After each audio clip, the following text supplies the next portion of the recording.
Grammar Girl here. I'm Mignon Fogarty. This week, I have a quick and dirty tip about how to spell blonde, and a meaty middle about some United States pioneer history and how we got the word trollop. But first, M. Gemi is redefining luxury Italian footwear. M. Gemi's shoes are handcrafted in the same family-owned workshops in Italy, where items from the most well-known luxury brands are made, so you can get luxury footwear for a third of the price. See for yourself how amazing these shoes are at mgemi.com/grammar for $50 off your first pair. That's the letter M, GEMI.com/grammar for $50 off your first pair. mgemi.com/grammar. Mgemi, Italian luxury made the old way, sold the new way. And now, on to the show. It sounds like a joke, but it's actually a legitimate question. How do you spell blonde? The word originally came into English from Old French, where it has masculine and feminine forms. As an English noun, it kept those two forms. Thus, a blonde without an E is a fair-haired male, and a blonde with an E is a fair-haired female. When you're using the word as an adjective, blonde without an E is the more common spelling and can be used for men or women, especially in the United States.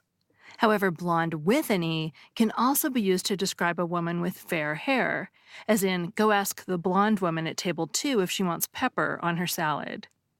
Some people think it's sexist to use blonde with an E to refer to women, but the AP Style book currently says to maintain the distinction between the two gendered forms of the word if you use it, and the Chicago Manual of Style also seems to uphold the difference. It doesn't say so explicitly, but it uses the E form for women in some example sentences. Still, it may be perceived as especially sexist when you refer to a woman simply as a blonde or the blonde, as in the blonde got in line to check out a book. Garner's Modern English Usage says that for this reason, it's usually best to avoid using blonde as a standalone noun. Most of the time, inanimate objects are treated as male. For example, if you have a blonde wooden dresser, blonde is spelled without the E. A recent exception, though, is that Starbucks uses the feminine form for its blonde roast coffee. Maybe the marketing people believe we'll love it more if we think of it as a woman or as female. Although it's quite rare to have gendered nouns in English, blonde isn't the only one. Two that you may have seen before also come from French: confidant and fiancé. The AP Style book says to uphold the gender differences for both words, unless you need a gender-neutral option for fiancé, and in that case, it recommends describing couples as engaged or planning to marry.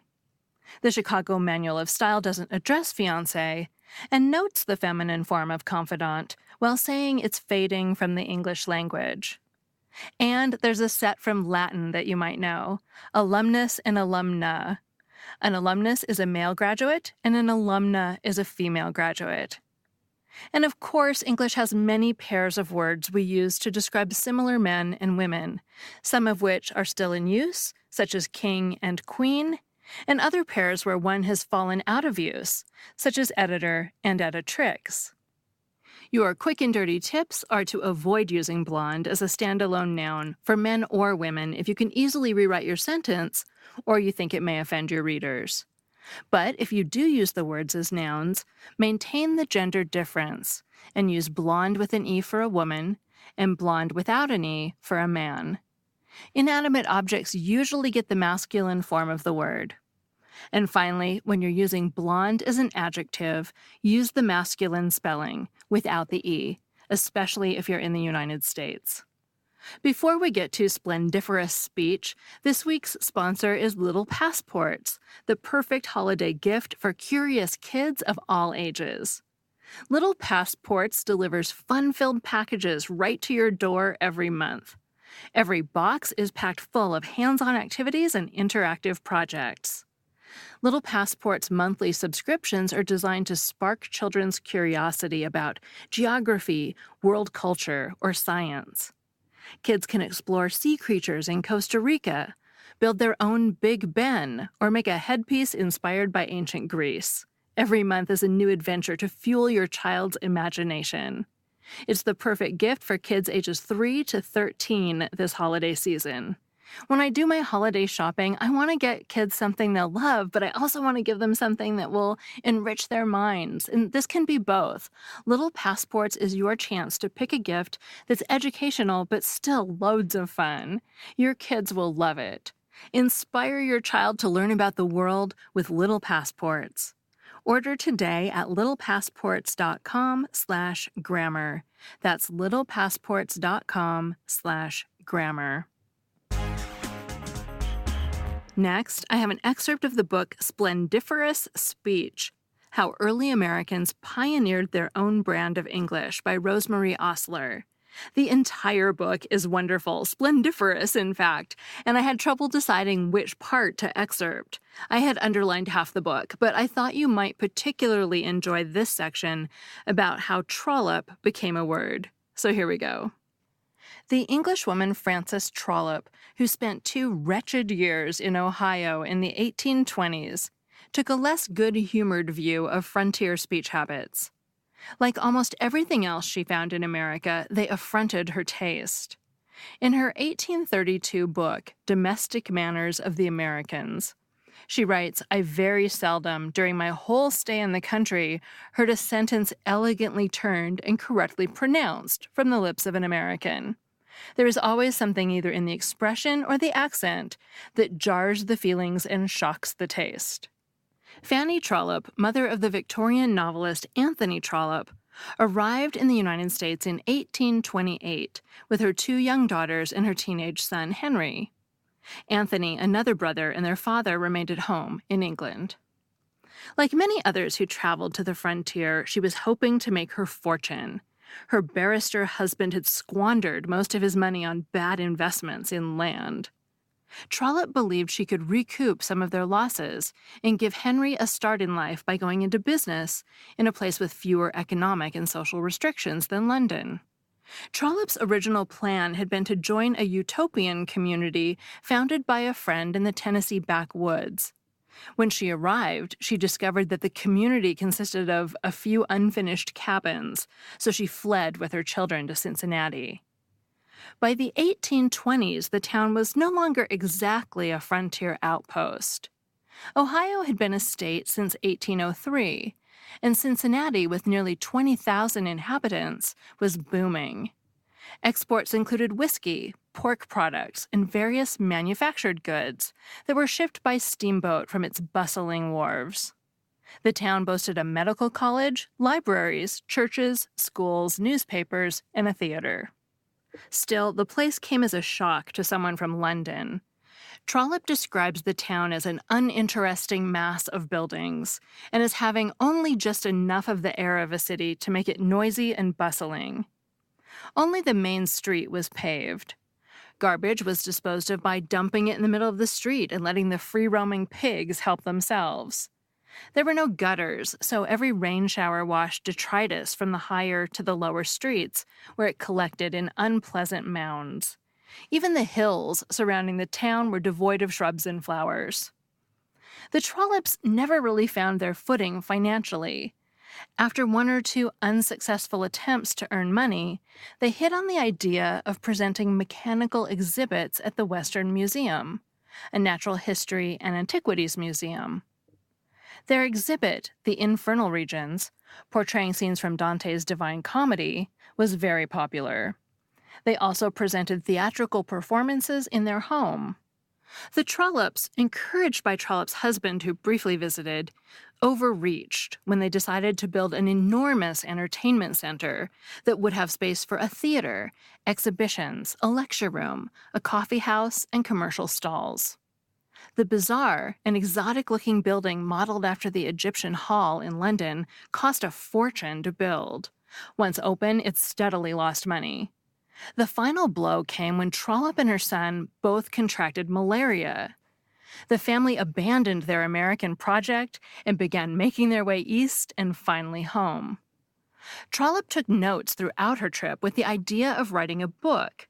Back in England and still in a foul mood from her business losses, she settled down to compose Domestic Manners of the Americans. The book was a thorough indictment of the American character, way of life, and not least, speech habits. Published in 1832, it was a runaway hit on both sides of the Atlantic.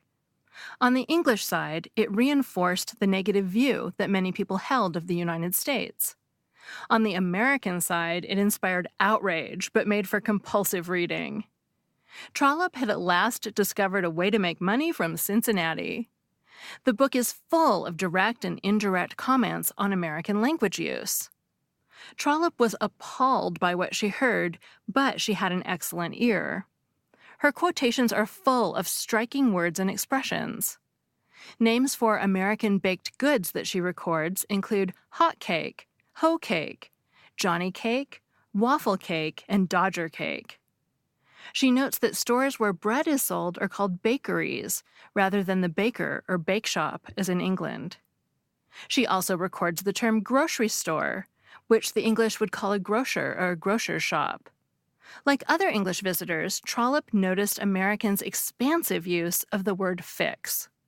A young woman explained that she was always fixed in her best when attending church. Trash was fixed into the middle of the street. Plucking and cleaning chickens was called fixing them. Trollope heard stories of people finding themselves in an unhandsome fix or an ugly fix. Besides noting individual words, Trollope frequently quotes people to give a flavor of how they talked. She manages to illustrate several Americanisms at once, with the speech of a man who congratulated her on having killed a copperhead snake during a walk. "My," he exclaims, "if you have not got a copper, that's right down well done, they be darnation beasts." She made a more extended effort to illustrate American speech, at least her version of it, with a fragment of a play about a Cincinnati family, attached to the 5th edition of her book. In the play, Trollope indulges in a frenzy of Americanisms. The first line is reminiscent of David Humphrey's first line in The Yankee in England. "Come, boys, up with ye. I wish we may be scorched if I don't send ye both east of sunrise, if ye don't jump slick." The dialogue is packed with stereotypical Americanisms like fix, reckon, calculate, and varmint, as well as new words like bakery and provincialisms like spry. Trollope also provides an early example of the expression live high on the hog. The play's overload of Americanisms and non-standard usages is probably not a very realistic representation of the language Trollope heard. Like earlier British critics of American speech, she showed her contempt for it by exaggerating its novelties. She also concentrated on its least educated speakers, people who said comed for came and be for are, and other non-standard usages. Nonetheless, most of the words she makes her characters say are also recorded elsewhere. The 1859 edition of Bartlett's Dictionary quotes Trollope for 2 Americanisms, get along, meaning to get going, and graveyard, an American variation on the English churchyard. Of course, American reviewers struck back at Trollope's portrayal of all Americans as crude, primitive people who didn't talk right. They pointed out an obvious shortcoming of the book, that she had spent nearly all her time in the United States among denizens of the Ohio frontier. What's more, they were not of the highest class. The prominent families of Cincinnati had refused to receive her. A Cincinnati reviewer attributes this situation to her singularly unladylike air. He describes her as a short, plump figure with a ruddy, round Saxon face, and a want of taste and female intelligence in regard to dress. She's also a first-rate talker, he says. Then, using words she might have quoted herself as a sample of Ohio speech, he adds, "She went, as they say in the West, for quantity of that article." Other reviewers pointed out that she was a greenhorn who allowed the builders of the bazaar to cheat her. Says one writer with false sympathy, she might innocently look sour at a country where she lost $30,000. About the only aspect of her commentary that everyone agreed with was her condemnation of the widespread male habit of chewing tobacco and spitting. In the end, Americans got their revenge in a particularly American way, by turning the author's name into a verb. A few years after Fanny Trollope's visit, the English writer Harriet Martineau also made a tour of the United States, although with a more positive attitude. She remarks in the resulting narrative that an American publisher who was interested in the book encouraged her to trollopize a bit, and so to make her story more engaging. And an American commentator complains about travelers who come trolloping over our country to seek what blemishes they may descry. Again, that excerpt of splendiferous speech by Rosemary Osler was included here with permission from Chicago Review Press. Copyright 2018, all rights reserved. That book would make a wonderful gift for a language lover in your life, as would my 2019 tip-a-day calendar called The Grammar Daily. I'm sure you can find them both at your favorite bookstore. I'm Mignon Fogarty, better known as Grammar Girl. That's all. Thanks for listening.